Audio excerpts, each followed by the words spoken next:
Please welcome Airbnb co-founder and CEO, Brian Chesky.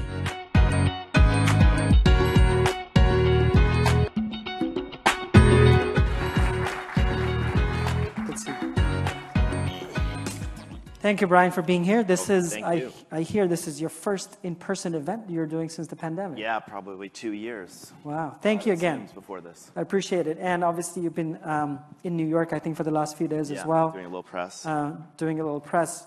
You have been talking about travel revolution. Yeah. So one of the things that you and I were talking about yesterday was many of the speakers that are going to come over the next 2 days have said that the travel industry is coming back and a lot of things will remain the same. You're saying, and you've been saying, I think, from the start of this pandemic, that the travel industry is completely changing. And now you're saying it's in for a revolution. So talk about what you mean by that. Yeah, I think that travel as we know it is never coming back, and there's a whole new game. And I think it's a good thing. I don't want to explain what it's going to look like, what I think it's going to look like. Before the pandemic, we used to live in one place. We called that our house. We went to another place to work, called that the office, and we traveled to a third place. And what the pandemic did is it forced us all to do all three activities in one place. And that place could, with Zoom, a new technology that didn't exist 10 or 20 years ago, suddenly be anywhere. So this revolution really is about flexibility. Suddenly, you can live anywhere, you can work anywhere. And I think what's pretty clear is we've all learned how much work can get done remotely. You know, we actually managed a crisis, had to rebuild the company from the ground up on Zoom, and went public on Zoom. So you can do everything remotely. It doesn't mean everything should be, but suddenly we all have flexibility. So imagine hundreds of millions of people now flexible. They don't have to go back to the office 5 days a week. Most bosses aren't going to force you to come back 5 days a week. If you're one of the CEOs that forces people to come back 5 days a week, you're probably going to struggle to compete with talent, because I think mobility and flexibility will be number 2 to compensation as a benefit. All CEOs under 40, this is going to be totally normal to them. You know, so the next generation of companies are going to be flexible. And so what that means is if you don't have to go back to the office 5 days a week, it means every weekend could be a 3-day weekend. It means every summer could be an opportunity to go away. You know, if you don't have a family, you don't even have to be tethered to one city or one location. A fifth of our business by room nights is 30 days or longer. This is now over the last year and a half. Yes, and we think this is going to stay and probably go up. So that means that 1/5 of our business in growing is not even travel. So this how is does that changing change your the business? entire identity. Well, what it changes is suddenly people can kind of travel anytime. They're not just going to tourist hotspots. They'll still come back to Times Square. They'll still go to Paris. They'll still go to Rome. But suddenly, they're going to go to small cities. They're going to go to rural communities. National parks are seeing a resurgence. And so suddenly, the genie's out of the bottle. The playing field is leveled. And when people do travel, they're going to travel longer. Business travel is going to be really affected, because I don't think business travel is ever coming back to the way it was in 2019. Because suddenly technology has replaced the need for a lot of business travel on Zoom. I mean, again, we did a whole IPO on Zoom. And so there will still be a need to meet in person, but I think that these very short trips for a single meeting here and there, unless it's really critical relationship building, you're just gonna do it remotely. And then when there is business travel, there's gonna be, I think, a new portion of business travel. People working remotely, they wanna go back to the headquarters, they're gonna need to be there for a week or 2 weeks. And so I think this is what it's gonna start to look like. The last thing I'll just say is, the more we live remotely and live flexibly, the more we're home all day. And so the more we're home all day, the more I think people are going to actually need connection, real connection with other people. You can only stay home so much, watch Netflix, be alone. You want to get out. And so suddenly I think travel is going to be about not just seeing places, but really seeing people. And so it's going to be about offsites for companies. That's a big part of business travel, offsites, family reunions, friends coming together. And I think this is probably the biggest change to travel, I don't know, I mean, certainly since the internet, but probably since the advent of the airplane, because the entire identity of travel has changed. But I do think that it's going to come back way bigger than ever, because the more people have freedom, what is the first thing a middle class does when they can have the money? One of the biggest luxuries is travel. And if you ask people, if you had all the money in the world, what would you do? Years ago, we actually did a survey. The number 1 answer was travel. The number 2 answer was start a business. You said you did the survey. a number of years ago, before the pandemic, I'm quite certain that today, with a lot more flexibility, that number would probably go up. That number would probably go, that's true. So as you're thinking about your own company, Airbnb, what does it mean? So the hybrid word, I know you don't like the word hybrid. Explain why. Well, I think hybrid is, we're not really sure, so we're going to call it a little bit of the old world, a little bit of the new world until we figured it out. I think it is true that like very few companies are going to be 100% remote. We're not going to be 100% remote. I think people are going to realize that's going to be a drag, and like, there's going to, like, we need human connection. And I think anyone that thinks they're going back 5 days a week, some can, that's their prerogative. I don't think they're going to be very competitive from talent. So I think people are going to come back occasionally. Are they going to come back Tuesday through Thursday and have like 4-day weekends? Maybe. Probably what will be more likely to happen is that people will come back weeks at a time in a coordinated way and be gone for weeks at a time, because 4-day weekends don't give you a ton more flexibility than the old world. And so I think the key is, I don't think companies will dictate this. I think the employees will dictate this. Which is actually what we've been seeing over the last, certainly over the last 6 months. We all want the best people, and we will do anything to get the very best people. And so you have 2 buildings in San Francisco? Yeah, we had 4. We now have 2. We had 40 offices or 50 offices before the pandemic. We have, you know, maybe half or a little more than half, but we have a significantly smaller footprint. And you feel that's what's going to continue to happen? Yeah. I mean, I think every CFO in the country has not forgotten the lesson of how much money they're saving on real estate and how much money they're saving on travel and entertainment. And they'll spend more, but who wants to go back to 100%? I mean, a lot of businesses and a lot of P&Ls have gotten used to reducing expenses. So I don't think it's all coming back 100%. But I do think that it doesn't mean travel's coming back. I think, again, the less people travel for business, the more I think they travel for leisure. I think it's a little bit of a shift. And business and leisure probably will blur together anyway. I mean, when your home is your office, they're kind of blurring anyway. And one of the things that happened over the last 18 months is obviously domestic tourism boomed, right? People within drive distance. Yeah. How do we continue this boom? Obviously, now we saw the news yesterday that international borders are opening up. I'm guessing your bookings are going up, or you've at least seen since yesterday. And how do we continue the boom in domestic travel? Only because domestic travel has such a big effect in like the small businesses across the country as well. So how do we continue the small? Like, how are you thinking about it? Yeah, I mean, just to say a couple things. Before the pandemic, half of our business was cross-border. We were really exposed to cross-border travel because the way Airbnb started was basically people in New York going to Paris or vice versa, and that was like having a cultural experience in another community. That was our business. What we weren't expecting was that when borders shut down, suddenly domestic travel could rise. The reason I'm super bullish about domestic travel, and by the way, there's not a lot of domestic travel in Asia, at least not in our kind of business. So where we've seen a lot of domestic travel is US, France, UK, like really big like markets. And I think that the reason domestic travel is going to stay really popular is what's one of the largest expenses to travel? It's flights.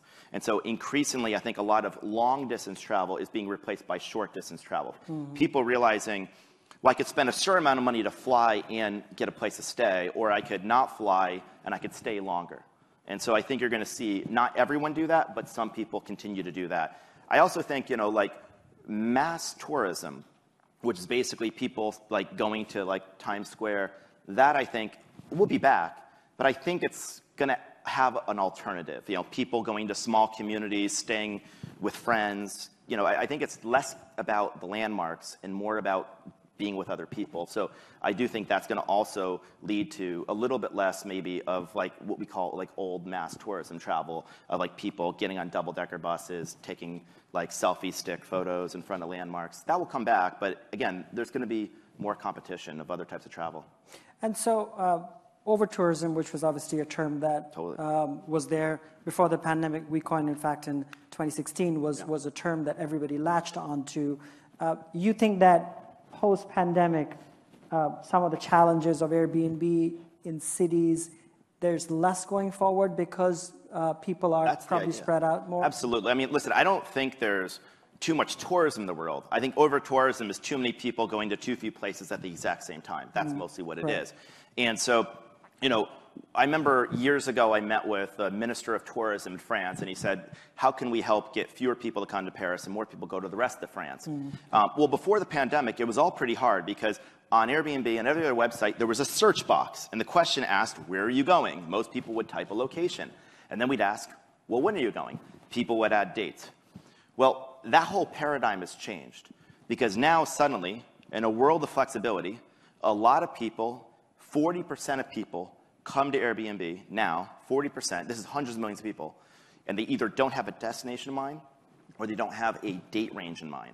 What this means is we have the ability to point demand to where we have supply, and the holy grail of over-tourism is travel redistribution. The only alternative is not traveling. So either you can not travel or you can try to redistribute people to different places at different times, but that's not possible if people have high intent. They know exactly where they're going. Well, the moment people are flexible and they're open-minded, you can point demand.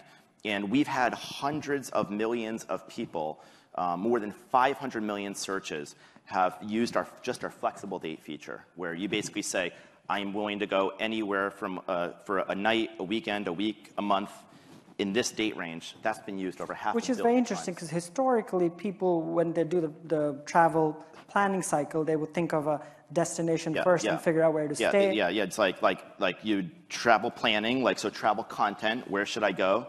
Then flight, then hotel Airbnb. We were the third choice. Suddenly, for many people, the accommodation is now the first choice. And, so that's obviously beneficial. And how does that change the product itself? Well, the product changes because if you go to Airbnb.com right now, there's a big button that says, I'm flexible. I think going forward, we're going to be in the business of inspiration. We're going to be in the business of pointing demand to where we have supply, inspiring people about different communities around the world. And I think it's going to level the playing field, not just for cities and communities, but for hosts. And I'm not sure anyone loses, because most of the cities that will get demand redistributed away were the ones often complaining about over-tourism in the first place. So I think travel redistribution, this is, to me, pretty revolutionary. I think that's a massively good thing for most of the industry. And so speaking of inspiration, you used to spend hundreds of millions of dollars in marketing, which you cut out completely. We were spending $800 million on a run rate basis on marketing, mostly Google keywords.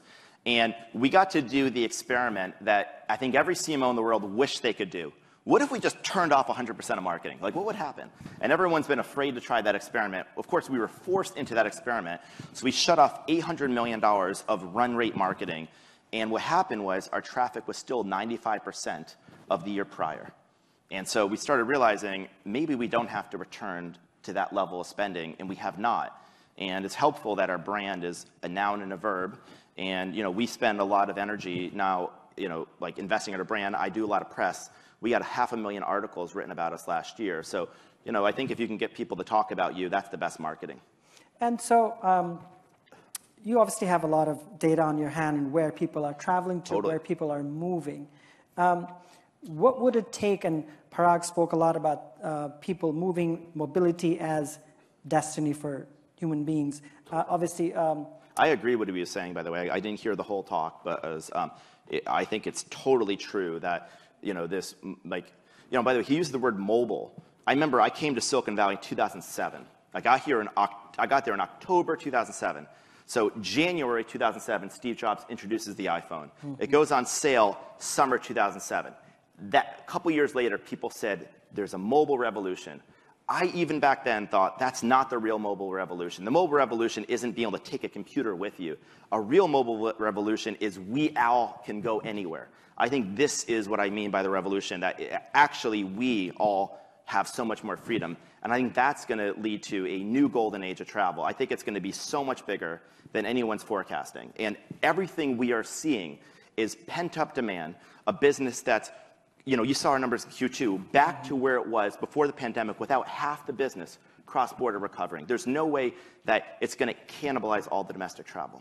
And so one of the things which people may or may not know, 10 years ago, I heard you speak at one of the early conferences, and you said, I don't own a home. Yeah. You were living in Airbnb. I was living in 2010.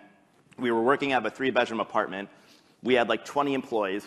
We couldn't get an office in time. And we had no meeting rooms, like, because working in a 3-bedroom apartment, and so people were doing like sales calls in the stairwell. And so at some point I'm like, all right, I'm gonna give up my bedroom.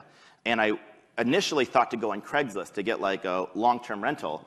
And I thought to myself, well, I have a website, I can just stay in different homes. And so in 2010, I stayed in like 40 or 50 homes, hopping home to home, and I didn't own a car. But luckily, another service at that time in 2010 had just launched. It's actually a funny story. One day I get an email from a kid named Ryan Graves.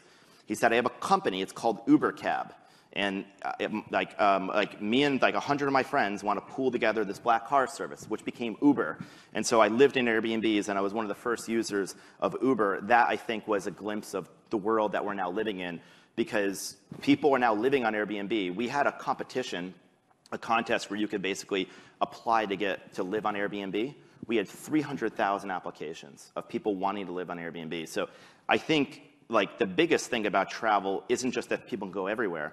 The bigger part of the revolution is that length of stay is going to increase, and it's going to blur with living. It's going to blur. It's not going to be like I live here, I travel there. It will be for some people, but for others, it's going to blur together. The 24-year-old version of me, I'd be probably moving all over the place. So the boom that's happened in real estate prices, obviously all the housing and not just US, but globally has obviously increased quite a bit just in the last year and a half.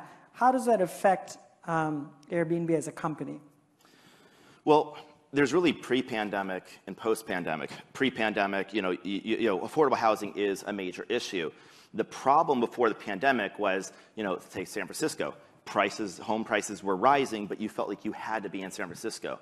I don't want to make an overgeneralized statement, but in a post-pandemic world, the place you have to be is the internet. Said differently, you don't have to be anywhere. Some people will have to be in New York, some people have to be in San Francisco, but also remember, this is the worst technology will ever be in our life. This is the worst it will ever be. Technology is going to increase. Camera technology is going to increase. Bandwidth is going to increase. Behaviors are going to become completely habitual. And so that basically means that I think people are going to live, they're going to migrate to where more affordable housing is. And we are seeing this right now on Airbnb. Where there's a really good deal, people are moving. So they're going to the corridors of cities. Last year, we had more people stay in upstate New York than New York City on Airbnb. Now that's going to reverse, right. But it did show you that people were looking for a cheaper place to live with more land. So so if you are talking to the city mayors, for instance, which I'm sure you do, or at least they want to talk to you. I'll tell you what I told the mayor of a really big city. I won't say which one, but there were a number of people leaving their city, and they asked my advice. I said, I'm not sure I have that much advice to you, but I'll tell you this. Before the pandemic, most of the people in your city felt like they had to live in your city to work. Now, they're like customers, like our customers, and you got to compete with them, like every other city has to, and they have choice. And so that's the major difference now. Mayors should think of their citizens as customers who have choices, because this era of mobility and being untethered means that you're going to have hundreds of millions of people that suddenly can go anywhere to live. And so let's talk about a little bit aligned to that, climate change and your sense of what it means for you as well as the company itself and the world in general, as you're thinking about the next 10 years. So let me give you an example. Miami, the hottest city in US, the hottest as in people are moving to it. They obviously have a lot, I'm sure the Airbnbs in Miami are probably the most expensive right now, probably. It's a city that may not exist in 25 years, right? Or at least parts of that city may not exist in 20, 25 years. As you think about Airbnb, how are you wrapping your head around climate change, and what does it mean to you, and how do you want to see this move from here? Well, I mean, I think that I think climate change is probably one of a couple of the great challenges of our time. I'll get to the other one in a second, but I think climate change is one of the great challenges of our time. And again, I don't think there's a over-tourism problem in the world. There is probably a problem of too many people going to too few places at the same time. There may also be a problem of too many people going too far of a distance for too short of a time. So nothing wrong with getting on a plane, going from here to here. But if you're going to go there, make the destination count, maybe stay longer. And if you don't need to get on a plane, maybe drive, do a drive-by destination. And so that's one of the things that we're thinking about, like partnering with cities. And I don't think this forebodes anything negative for airlines. I think airlines are going to do better than they ever have. I think the whole travel industry is going to do so much better than even most travel proponents are saying. I think everyone's underestimating vastly the upside of travel. And again, remember, we have like some of the most data in the world, so this is what we're seeing. But I also think like, our model is pretty adaptable. So wherever travel migrates to, we have nearly every type of space and nearly every type of community and nearly every price point, so we'll be able to adapt.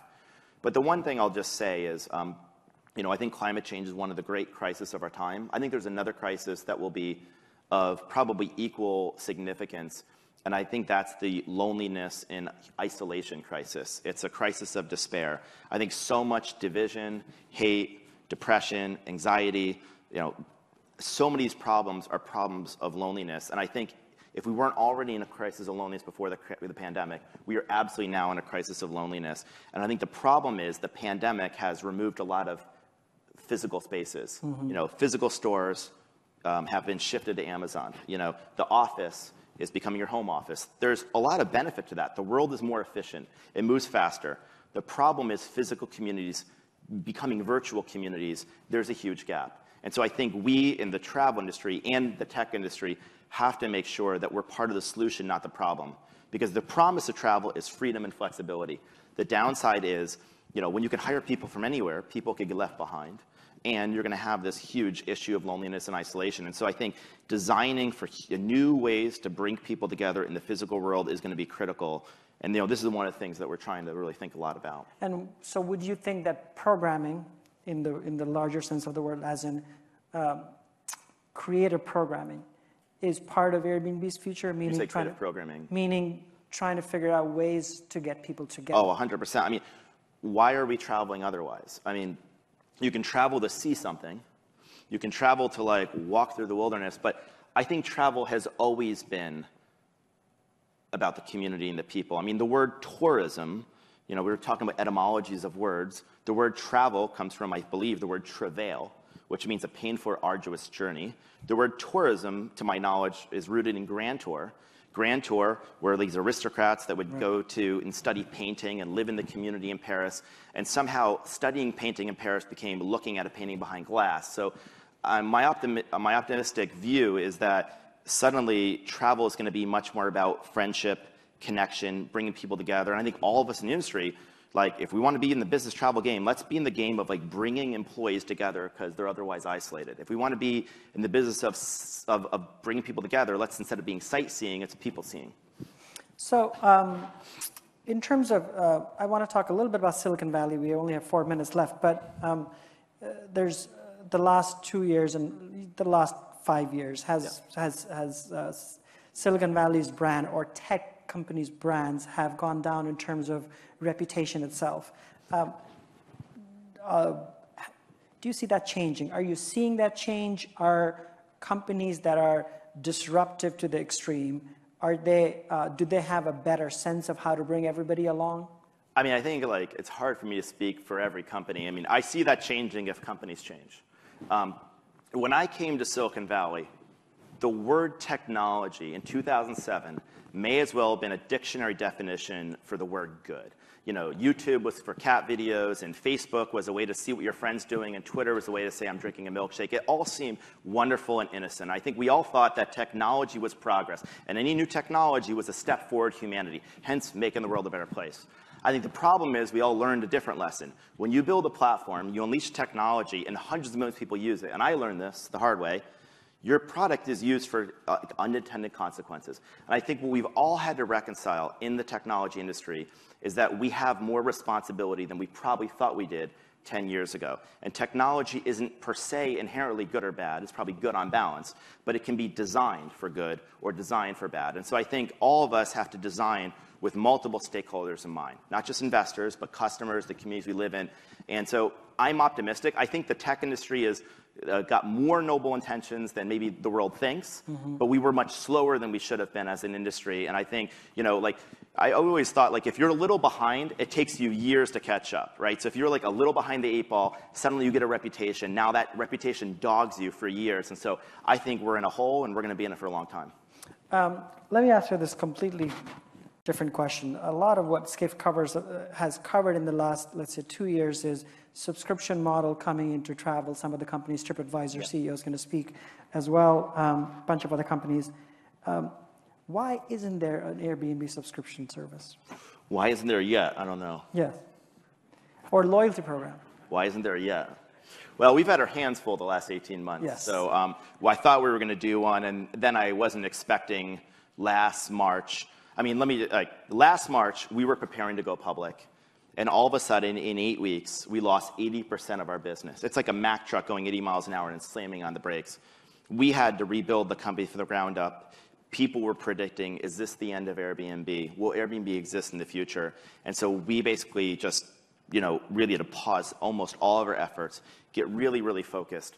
I've thankfully never had a near-death experience, but I've heard about them. People describe them as you stare into the abyss, and then suddenly you have this moment of clarity. Well, it felt like I had a near business death experience. And in that moment, I had a lot of clarity. And the clarity was we need to get back to what made Airbnb really special, back to the roots of human connection, of empowering hosts. So that's what we've been focused on, but never say never in the future. So you think subscription model could work in, I'm not saying Airbnb, what about travel in general? Do you think a flat fee where people are able to use? I think anything that's used frequently, a subscription model works. Somebody once said, what is the most popular app in the world that's never worked? And a lot of people say it's a travel planning app. Like every engineer and every product person, their pet project is a travel planning app. Why do travel planning apps not stick? Because they're very complicated and use them once a year. That's a bad combination. You need to have something that's used frequently, and to be a travel service used frequently, you need really, really big scale. Or you need to be something that's relevant to people's daily lives. That's hard in an infrequent business, but if you can solve either the scale problem or the frequency problem, you have a great subscription product. Okay, so you heard it here first. It's coming. He's not saying that, but I hope it does, because I've been using I use Airbnb, I think, at least once a month. There you go. You'd be a good candidate for I would love to do that. This is my last question. Yeah, This sure. is my favorite question of all, which I'm going to ask, I think, every speaker I speak to. Why isn't the travel industry more aware of families traveling? It seems like there's so many things in this industry that are not designed with keeping families in mind. And how do you think Airbnb is thinking about that? Well, I mean, Airbnb, I definitely am not the best person to comment on the travel industry because I never worked in the travel industry, and I didn't even travel very much before I started Airbnb. I mean, I grew up in upstate New York in Albany. My parents are both social workers, and I traveled once a year because my mom was a social worker. She'd get to a conference, and we'd kind of freeload. And so we'd stay in her hotel and freeload. So I don't know a lot about travel. I do think the travel industry has probably been really focused on business travel. I do think a bigger opportunity in the next 10 years for everyone is family travel. And I think, even people with families, they can't be totally untethered, but most of their kids are only in school 180 days a year. The other 185 days a year, they can travel, a lot of them. And so I think that family travel is one of the great opportunities, and it's benefited us. I mean, why did our average daily rate go up? Our unit economics improved, in part because people started spending more money per night on Airbnb. Why did they do that? Because they were booking larger homes. Well, who were booking larger homes? Families and groups. And I think family travel will boom. And I think the other thing is going to boom is basically multiple families traveling together or friend groups traveling together, because living in a house by yourself, when you can't even go to an office, is a pretty isolating life. But if you could be around your friends and you all have flexibility, that's a pretty big opportunity as well. And this is really exciting. So I think we're out of time. Thank you again, Brian. Thank you very much for having me. I'm sure we can go on for the whole evening. Oh, of course. And if you have time, I'm sure you would love to see the hotel. I know you have been liking the hotel so far. Well, thank you very much. Thank you, everyone. Thank you, everyone. Thank you, Brian. Thank you, Brian. Appreciate it. Oh, good to see you. Okay, so with that ends the evening, and then we have full 2 days ahead. Am I supposed to make some announcement for the rest of the evening? Are we going out on the tarmac, right? We're going out on the tarmac? We're going out on the tarmac. That's where the drinks are. I know we can take off our masks there as well and see each other's faces as well for the first time. All right, thank you again, everyone. See you tomorrow morning.